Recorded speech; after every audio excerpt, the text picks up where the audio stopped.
Hey you, it's true! With a first look at the new SSR Cthulhu, a dark mega poison unit that really doesn't care about guardians on the enemy team, but she also doesn't really care about your own preferences as to which enemies to attack either.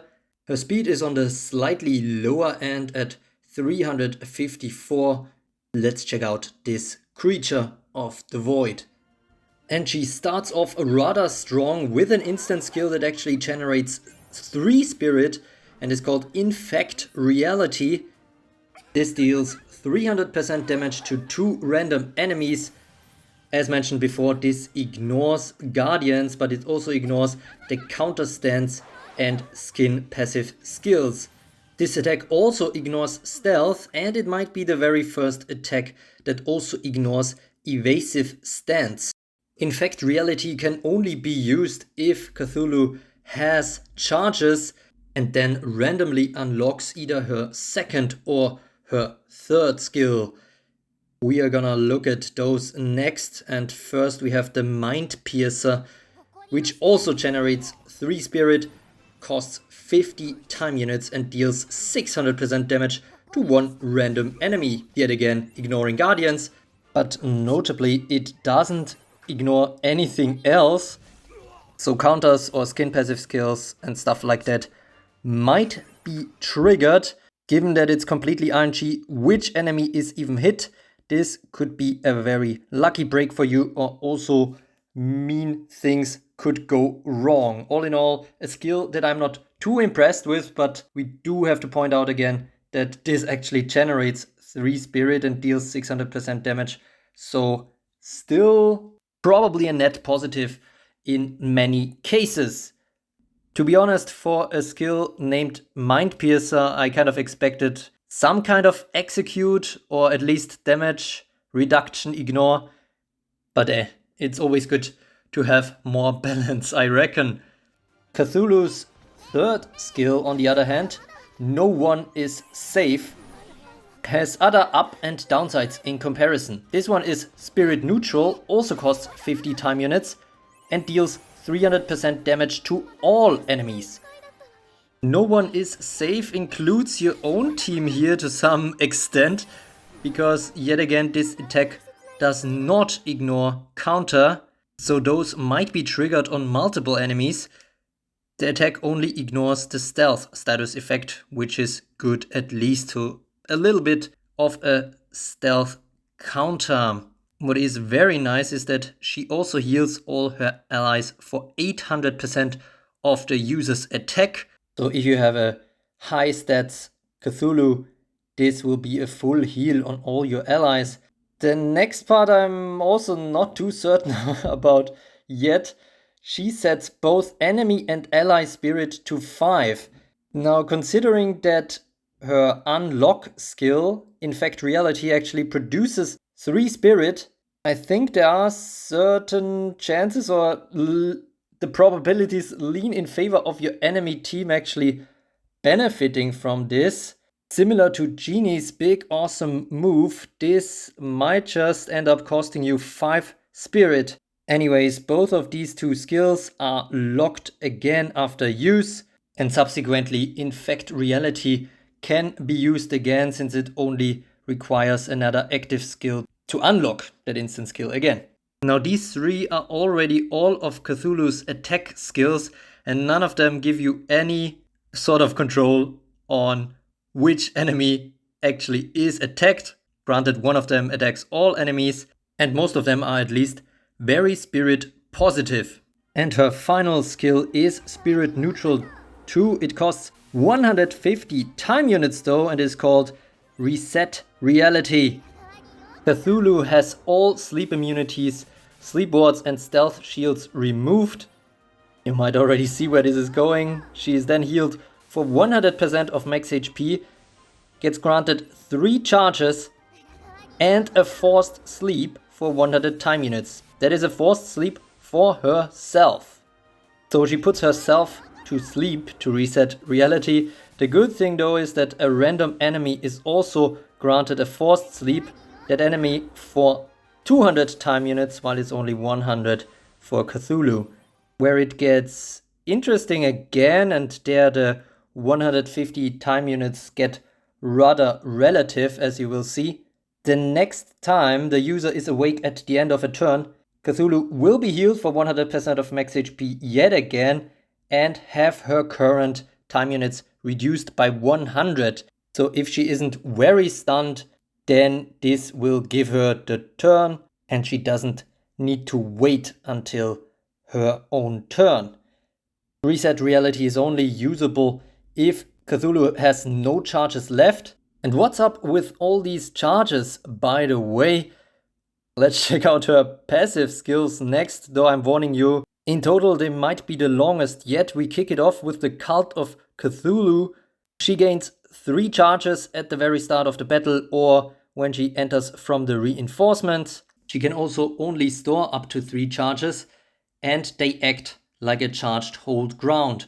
So whenever she would be defeated while still having 1 charge, she survives with 1 HP remaining instead. And at the end of such a turn, she is healed for 100% of max HP, so fully healed and purified as well, so she's no longer sleeping, burning or poisoned. Quite the good stuff, though execute skills of course can pierce through that. She also comes with a mega poison touch. What that means is that any enemies damaged by an attack from Cthulhu will be mega poisoned for 200 time units. That deals 20 times the damage of normal poison. As you can see, this makes her first 3 active skill appear in a different light and definitely an upgrade to all of those. But now buckle up for the second passive. We have 4 long paragraphs ahead of us in the great old one. Unfortunately, yet again, Cthulhu has a passive that scales with the number of copies, and arguably it's a very good passive. Whenever an enemy enters the battlefield from reinforcement, Cthulhu will get the turn, be purified and granted sleep immunity until the end of this turn. So similar to Unicorn, we have yet another anti-entering effect, and if you only have 1 copy of Cthulhu, the chance for this to trigger is only 20% though, but you can get up to 100% if you fully awaken her. Moving on from this, it gets more complicated. Whenever Cthulhu is first damaged by an attack while she has no charges, she will enter Warped Reality for 200 time units. And the way I read this, I'm not sure if you agree, we will have to see on the battlefield, but this doesn't even seem to be taking into account if this damage would kill her. So that would mean any non-execute attack will put her into Warped Reality at this point. Furthermore, while being in Warped Reality, she will also not be able to be defeated by any damage. This includes poison and burn now, so at this point the only way to get rid of her is actually an execute skill, because she will also become an immovable guardian with 90% damage reduction from attacks. On the other hand, at this point she will have no way to self-heal anymore, because whenever she gets the turn during Warped Reality, she will lose that turn and mega poison all non-sleeping enemies for 200 time units instead.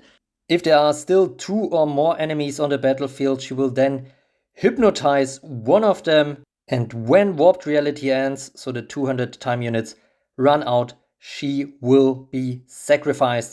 So whenever she enters Warped Reality, she is already doomed for sure, whether that is by an execute skill or by the clock running out on her. But until that point, she is still a guardian with 19% damage reduction and 100% redirection. We already know this kind of hypnotization from Loki last year. Hypnosis is not a status effect and cannot be removed by Purify skills. When a hypnotized enemy gets the turn, they will actually grant the turn to Cthulhu and purify her. She will not be doing anything with that turn though, except mega poisoning all non-sleeping enemies again and potentially hypnotizing another enemy unit. The mega poison hypnosis combo could quite possibly become quite the lethal RNG train during that phase. But I do have to point out that Cthulhu generally lacks an actual execute skill. Now that's already a lot to take in, but let's also quickly check her AI analysis by Nizetto. Her threat level is actually kinda low. The only way she actually goes above 1.1 threat level is if all enemies are poisoned, which could feasibly happen considering her skill set.